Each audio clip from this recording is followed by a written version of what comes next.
Now, let's take a closer look at several economic issues, including our lead story, how the Biden administration plans to address the challenges around getting the goods Americans want delivered from overseas when they want them. And for that, I'm joined by the Secretary of Commerce, Gina Raimondo. Secretary Raimondo, welcome back to the NewsHour. It's so good to have you.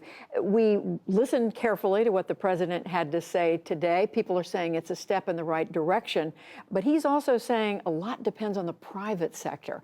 How much difference is it going to make if you simply say the ports are going to be working 24/7? Yeah. Oh, good evening. It's great to be with you.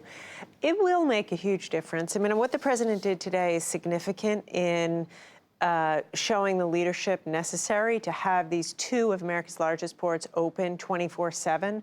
But he also convened at the White House the private sector, like you said, Walmart, Samsung, the importers, and asking them to do their part, which is also commit to working weekends, commit to working evenings, commit to putting more people on staff so we can unload the cargo and make space on the port. So this problem wasn't created overnight. It's not going to be fixed overnight. But this is a big step forward, and I think we'll start to see relief. I'm asking because some people who are close to what the ports do are already sounding skeptical. They're saying not all the terminals at these ports out on the West Coast are operating 24/7. They're pointing out truckers are still being required to return a certain kind of container in order to fill it up with other goods. I mean, how much of that has been worked out?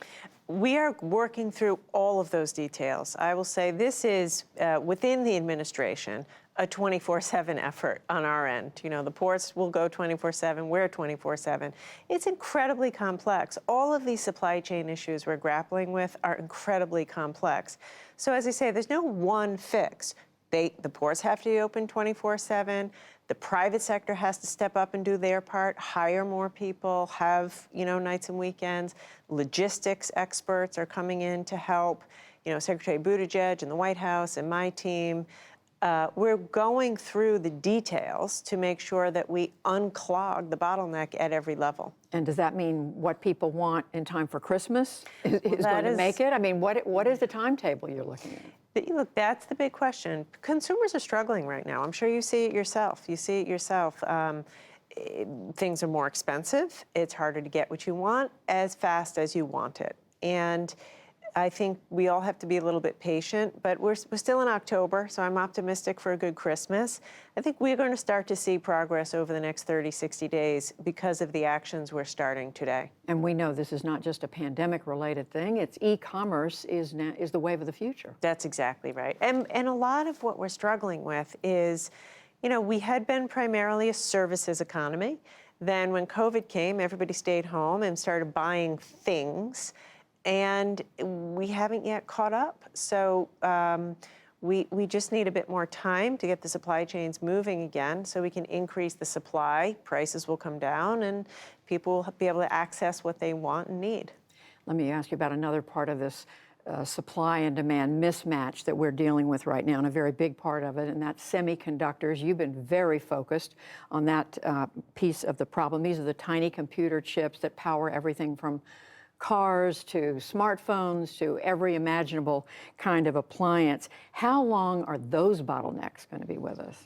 They could be with us for a while. So things are going to get a little bit better over the course of the next 6-9 months. But to really solve that problem, Judy, we need to make more chips in America. It's very simple. We don't make enough here in our country. So right now, as part of the president's package that he's trying to get through Congress, is an investment of billions of dollars to incentivize companies to make semiconductors in America again. We founded the semiconductor industry in America, and now we make none of the world's leading edge chips in America. It's mostly all in Taiwan.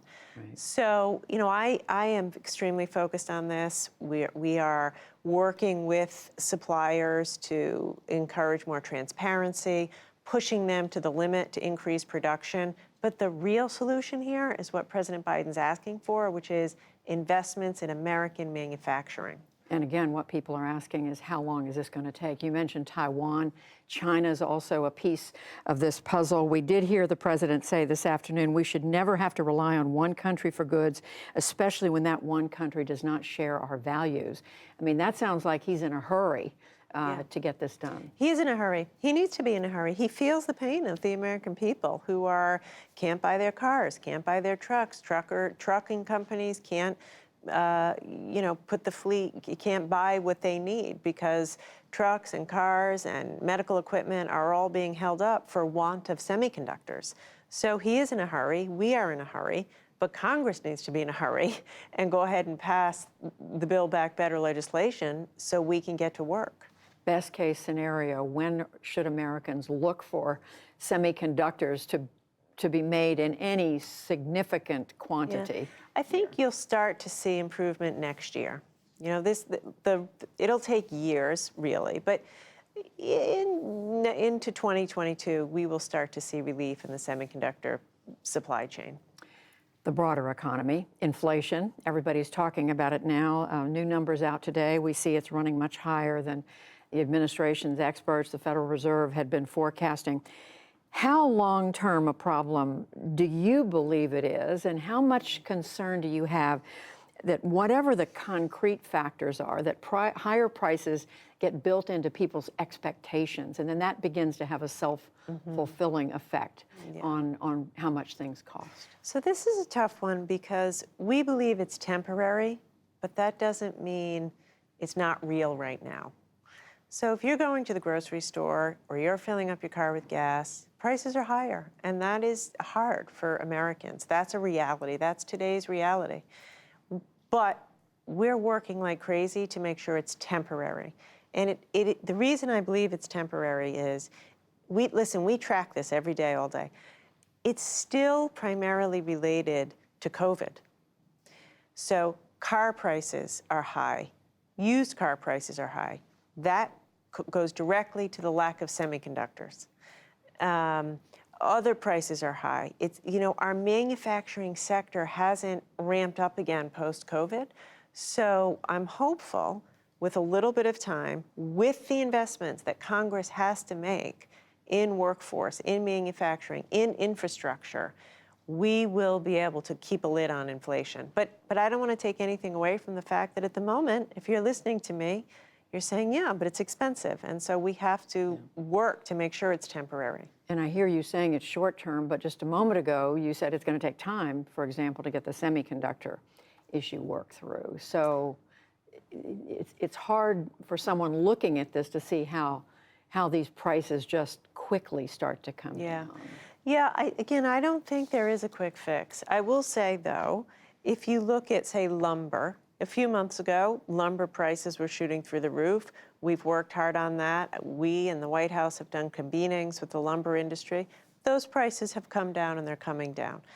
I think that steps we took today with ports, you're going to start to see things improve. So it is more, I suppose, slow and steady. But when you ask me about inflation, for the long term, I'm much more worried about this economy if we don't make the Build Back Better investments. Like, our long-term job creation and productivity depends on the investments in infrastructure, ports, broadband, job training, child care, elder care that the president's calling on. That's what's going to make America able to compete in the long run. And right now, that's a question mark, isn't it? It is. We're working hard. We're still optimistic. The president's showing leadership, but Congress needs to make it happen. The Secretary of Commerce, Gina Raimondo. Thank you very much. We appreciate it.